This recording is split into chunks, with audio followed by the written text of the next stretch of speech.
నెల్లూరు జిల్లా సర్వేపల్లి నియోజకవర్గంలో మంత్రి కాకాణి గోవర్ధన్ రెడ్డి అక్రమ లేఅవుట్లను ప్రోత్సహించారన్న ఎమ్మెల్యే సోమిరెడ్డి చంద్రమోహన్ రెడ్డి వ్యాఖ్యలకు కౌంటర్ ఇచ్చారు కాకాణి.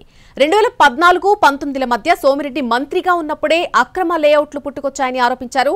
అప్పట్లో పలువురు ప్రభుత్వానికి ఫిర్యాదు చేయడంతో విచారణ చేసి 6 కోట్లకు పైగా పెనాల్టీని విధించారన్న విషయాన్ని మర్చిపోద్దని అన్నారు. తనపై చేసిన ఆరోపణలపై విచారణకు సిద్ధమంటున్నారు Kakani. KRR layout, Kakani Ramana Reddy layout, దీంట్లో అసలు ఎలాంటి అప్రూవల్ లేవు, దీనికి ఎలాంటి అప్రూవల్ లేవు. డైరెక్టర్ ఆఫ్ టౌన్ ప్లానింగ్ లేదు, నోడా లేదు, Nellore urban development authority clearance లేదు, పంచాయతీ క్లియరెన్స్ లేవు. నిట్టెం భాస్కర్ లేఅవుట్లో ఆర్టీఐ కింద పెడితే మా పంచాయతీ ఎలాంటి అనుమతులు ఇవ్వలేదని చెప్పేసి ఆర్టీఐలో సమాచారం ఇచ్చారు. ఇంకెవరిచ్చారు? సోమిరెడ్డికి క్యాష్ ఇస్తే అది సక్రమం, రెగ్యులరైజ్డ్. నువ్వేం ఫీజు గీజేం కట్టబడలే, నోడావాడికి కట్టబడలేదు, మామూలుగా రెవెన్యూకి కట్టబడలేదు, ఊరికి కట్టబడలే.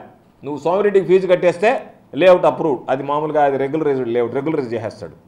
లేదా కొత్తగా తీసుకోవాలన్నా పర్మిషన్ ఇచ్చేస్తాడు. ఇవ్వకపోతే మాత్రం అది అక్రమ లేఅవుట్ కింద తేలుతుంది. కాబట్టి అక్రమ లేఅవుట్కి సక్రమ లేఅవుట్లకి మధ్య డెఫినేషన్ సోమిరెడ్డికి సంబంధించాల్సినటువంటి పే చేయాల్సినటువంటి క్యాష్ని బట్టి ఆధారపడి ఉంటుంది. ఆ విధంగా ఒక మంచి డెఫినేషన్ తీసుకొచ్చాడు.